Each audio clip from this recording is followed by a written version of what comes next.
वैष्णव जन तो तेने कहिए जे पीर पराई जाने रे।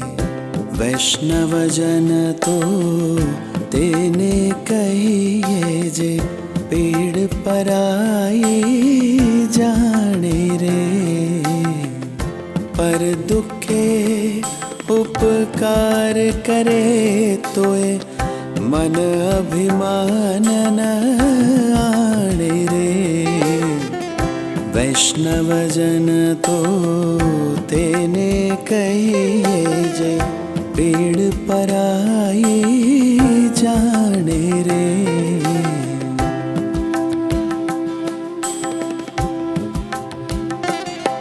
जला के आंखें सियाह शब को संवारना है, इसी अंधेरे से कोई सूरज निकालना है। जला के आंखें सियाह शब को संवारना है, इसी अंधेरे से कोई सूरज निकालना है। और जो बाकी बातें हैं वो तो मैं सब संभाल लूंगा। सच कह रहा है ये आपसे कि जो बाकी बातें हैं वो तो मैं सब संभाल लूंगा। तुम्हें ये करना है, सिर्फ मुझको संभालना है। और शहर में काम कर रहे हैं तो समाज में क्या हालात है बखूबी जानते हैं कि झूठों ने झूठों से कहा है सच बोलो। झूठों ने झूठों से कहा है सच बोलो। सरकारी ऐलान हुआ है सच बोलो। झूठों ने झूठों से कहा है सच बोलो। सरकारी ऐलान हुआ है सच बोलो। और घर के अंदर झूठों की एक मंडी है, दरवाजे पर लिखा हुआ है सच बोलो। इस भूमिका के साथ आवाज दे रहा हूं श्री नितिन जैन जी को कि वे आए और अपने विचार। विषय कितना गंभीर है कि आज हमें स्मरण कराना पड़ रहा है कि एक गांधी जिन्होंने पूरे विश्व को दिशा दी, एक गांधी जिन्होंने एक दर्शन, एक राह न केवल भारत पूरे विश्व को प्रदान की। कमोवेश आज जो हमारे पूर्व वक्ता चर्चा कर रहे थे, आज ही के दिन शाम 5:20 पर आजाद भारत के प्रथम आतंकवादी गोडसे ने 3 गोलियां चलाकर महात्मा गांधी की हत्या की। ये जानना जरूरी है हमारे इन बच्चों को जो यहां पहली सफे में, पहली पंक्तियों में बैठे हुए हैं। हमारी इन युवा पीढ़ी को जानना जरूरी है कि क्यों एक दुबले पतली कदकाठी के आदमी को, छोटे कद के आदमी को जिसके 6 पैक ऐप भी नहीं है, जो हाथ में लाठी रखता है, रिवॉल्वर भी नहीं रखता, आखिर ऐसा क्या कारण था कि प्रार्थना सभा के लिए वो जा रहे थे और 3 गोलियां दागकर उनकी हत्या कर दी गई। और बड़े खुश कि हमने गांधी को समाप्त कर दिया, इस भारतवर्ष से समाप्त कर दिया। बहुत प्रसन्न रहे होंगे वे उस वक्त। लेकिन गांधी एक व्यक्ति नहीं, गांधी एक विचार है, गांधी एक सोच है, सत्य और अहिंसा के उन्नायक हैं। जैसा कि अभी तिवारी जी ने कहा कि यह बुद्ध और महावीर की धरती है, नानक और कबीर की धरती है। इस धरती पर विचारों का, सोच का संवहन होता है। जब हम कल्पना करते हैं, मेरे साथियों, आप कल्पना कीजिए कि आज से 74 वर्ष पूर्व गांधी ने अपने नश्वर देह का यहां त्याग किया। इनकी किताबें पढ़िए, तब पता चलेगा कि हमारा ये सोशल मीडिया का युग है। व्हाट्सएप है, फेसबुक है, ट्विटर है, और उस समय ये संसाधन नहीं थे संचार क्रांति के, प्रचार क्रांति के। लेकिन आपको पता है लाखों लोग महात्मा गांधी के पीछे दौड़े चले आते थे, दौड़ते थे लगातार। क्या था,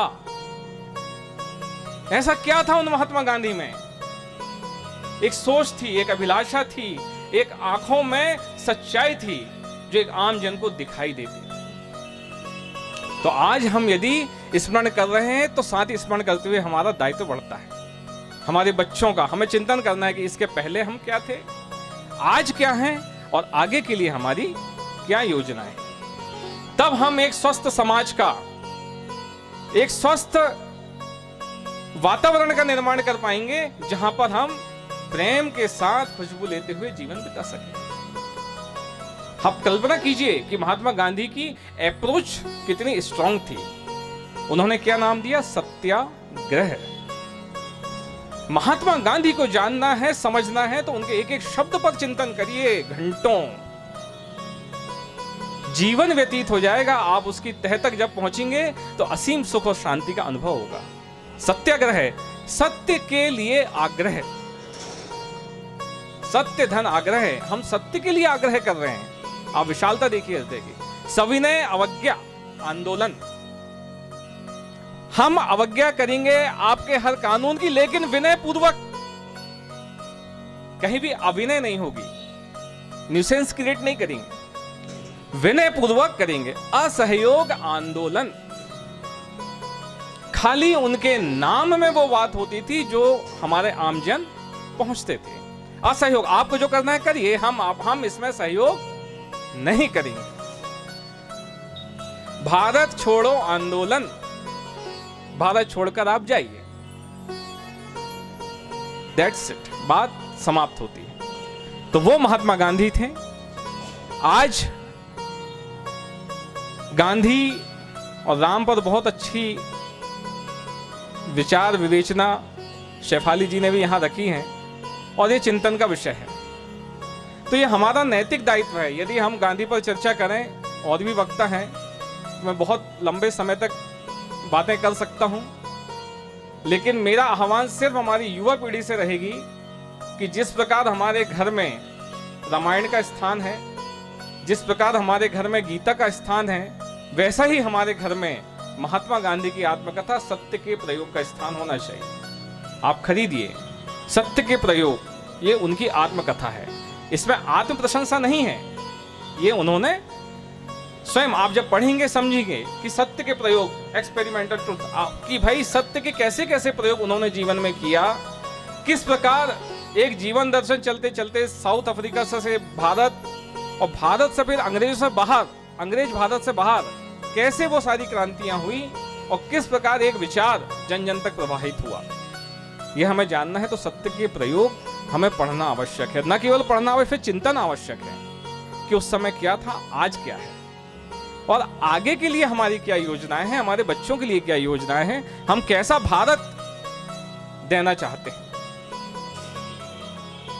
हिंसा और नफरत से युक्त भारत हम देना चाहते हैं, यह शांति और समृद्धि और प्रेम और सौहार्द का भारत हम देना चाहते हैं। यह हमारे लिए आज गंभीर चिंतन का विषय है कि हम इस क्रम को कैसे आगे बढ़ाएं। परम पूज्य महात्मा गांधी जी के शहीद दिवस पर उनका स्मरण हम कर रहे हैं, अनुसरण भी हम प्रारंभ करें।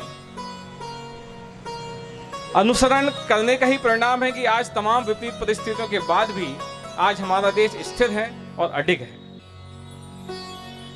और इसमें जो भ्रांतियां पैदा हुई हैं, जो कमियां पैदा हुई हैं, हम उन्हें कैसे दूर करेंगे, इस पर हमें चिंतन करना चाहिए और हमें हमारे विचारों को और परिष्कृत करना चाहिए। सत्य अहिंसा प्यारा है, यही हमारा नारा है। सत्य अहिंसा प्यारा है, यही हमारा नारा है। और इसके अलावा हमारे चिंतन में और हमारे मनन में किसी भी दुर्विचारों का प्रवेश हम वर्जित करते हैं।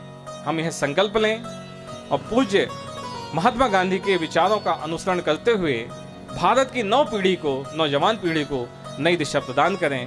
इसी के साथ सादर अभिवादन, नमस्कार।